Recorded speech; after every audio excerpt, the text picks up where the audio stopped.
I think it's finally time. It's been a long time. I've covered Ellis, Coach, Nick, Bill, Francis, Lewis, and Zoe, even every non-playable character in the series, including Virgil and Whitaker.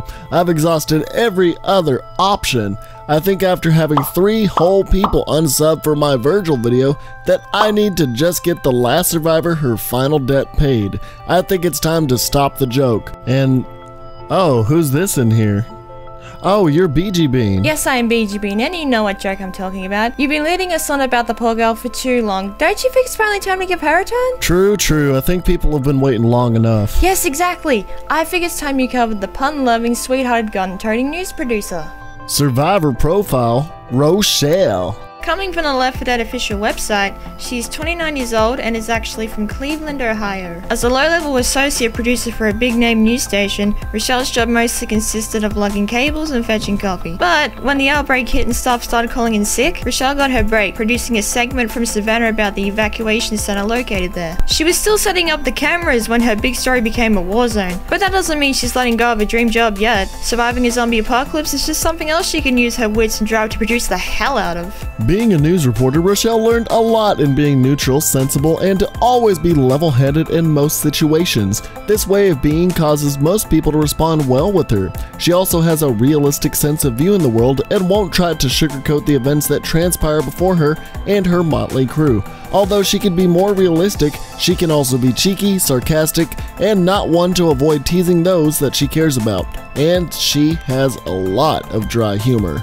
A whole store full of guns. You're talking my language, Coach. Ooh, I choose this one. Oh wait, this one. No, this one. I want them all. Seriously, I want every gun in this store.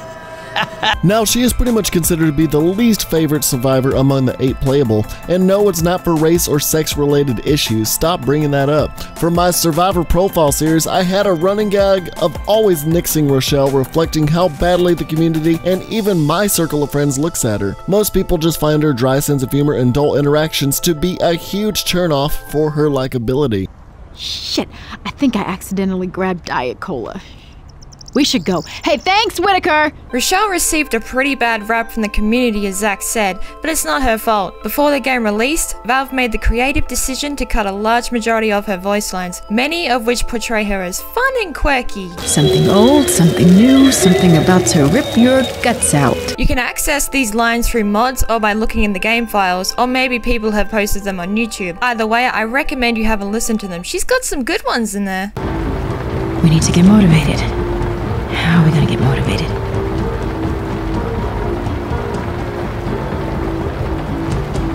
Hey, Ellis.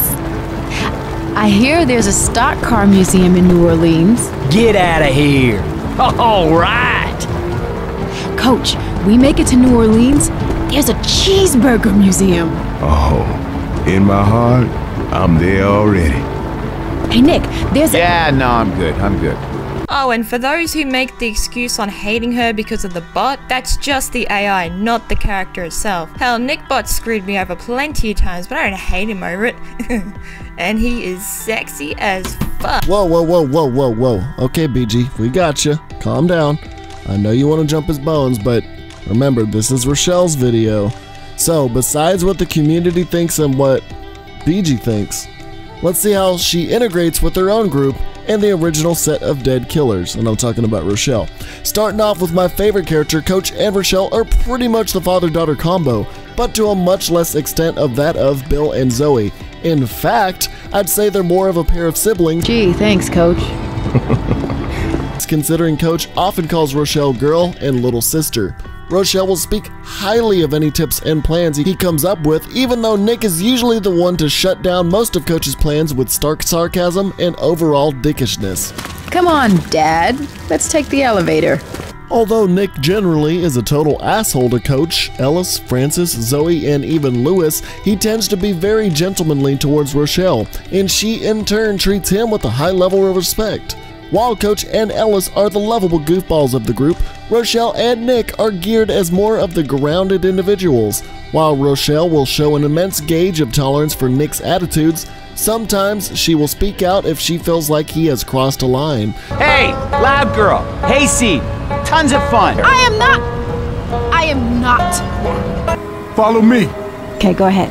I trust you. You look like a man who knows his donuts. Aw, shut up, Nick. I want to call you an asshole. I do. Whatever, sweetie. Such as when Nick dismisses Ellis's chances with Zoe, Just be your own sweet self, Ellis. Don't listen to her. or proclaiming he will shoot the biker. And he is sexy as fuck. Damn it, Beejie, no! Go away. Bad Beejie. Damn. Rochelle.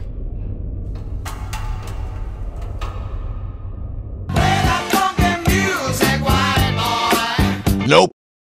Rochelle does tease Nick about giving him away so that they could have Francis, a way of provoking Nick slightly since he has such a grudge against Francis.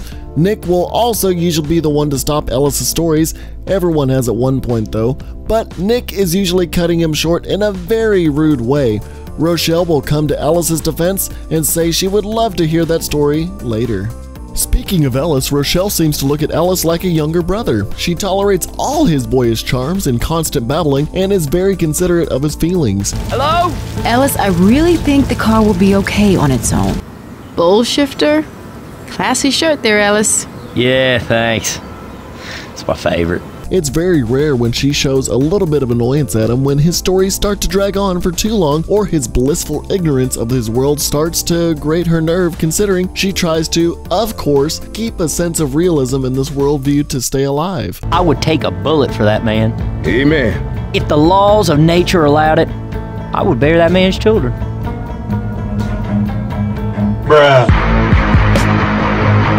Rochelle will make slight fun with him and will sometimes say she may just keep him. In the end though, she is supportive of her new favorite redneck, and she isn't one to pass up being around greasy vehicle-loving dudes. Rochelle, do you want me to tattoo your boyfriend's name on your arm?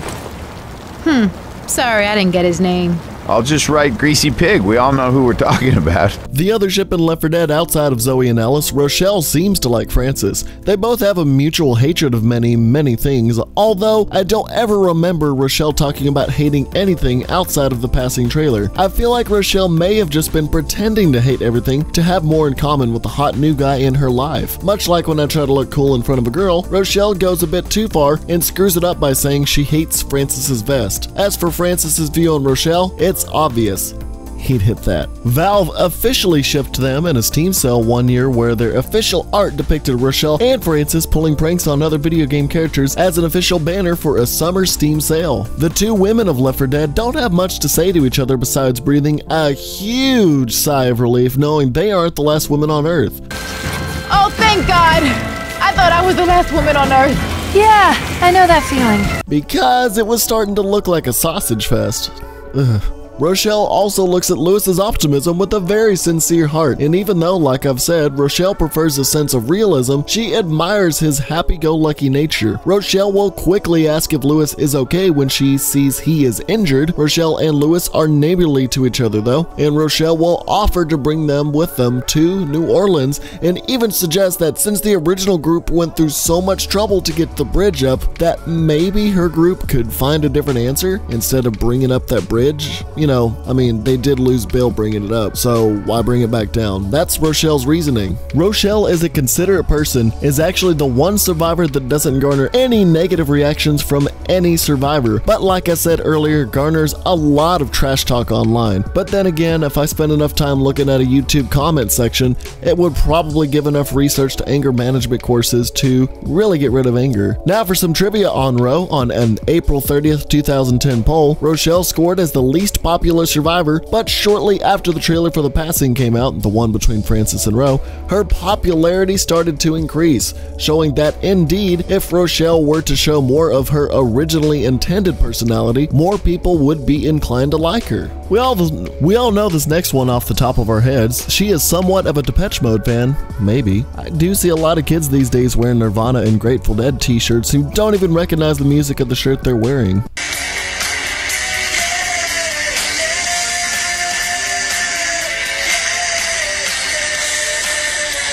Posers. Rochelle, I hope you're not a poser. Because Rochelle works for a news station, her quotes, "By the beard of Zeus this hurts," "Knights of Columbus this hurts," and "Son of a bee sting this hurts" are most likely references to the movie Anchorman: The Legend of Ron Burgundy, played by Will Ferrell, who stars as professional anchorman Ron Burgundy, who shouts out these lines when injured. By the beard of Zeus. Knights of Columbus, that hurts! Good one on you, Rochelle. I'm glad to see the movie references aren't exclusive to horror. Working as a news producer, Rochelle would have this to say about the Survivor Profile series. That's a wrap. This officially concludes the profiles of all the uninfected personnel of the Left 4 Dead universe. Thank you for your support and sticking with me throughout my annoying running jokes and references. I'll be taking a break from doing profile videos for just a bit and do a few weird thing videos and best ofs, and maybe even finish up the shortcuts and glitches series that I left off 9 months ago. I'd like to thank Beejie for lending her voice to the episode and would like to point you guys towards her channel where she creates SFM animations of the Left 4 Dead 2 survivors in a great movie-like way, true to the campaigns, which I used a lot of her animations and I can't thank her enough for that, alongside Sidemaz and Lone Wolf HBS. Thank you to them. I may not have asked them, but they were grateful enough to let me use them. Remember to like, comment, and subscribe and let me know what you want to see in the future. I may be doing a 12-hour stream of Super Mario Odyssey this Sunday, or Super Mario 64, whenever. So, do you want me to stream some of those? Let me know. Hope you guys still aren't too salty after Halloween's Virgil fake-out. Anyways, like, comment, and subscribe, and thank you for watching the Survivor Profile series. I'm Zack with Wow Such Gaming. Don't forget to stay wild!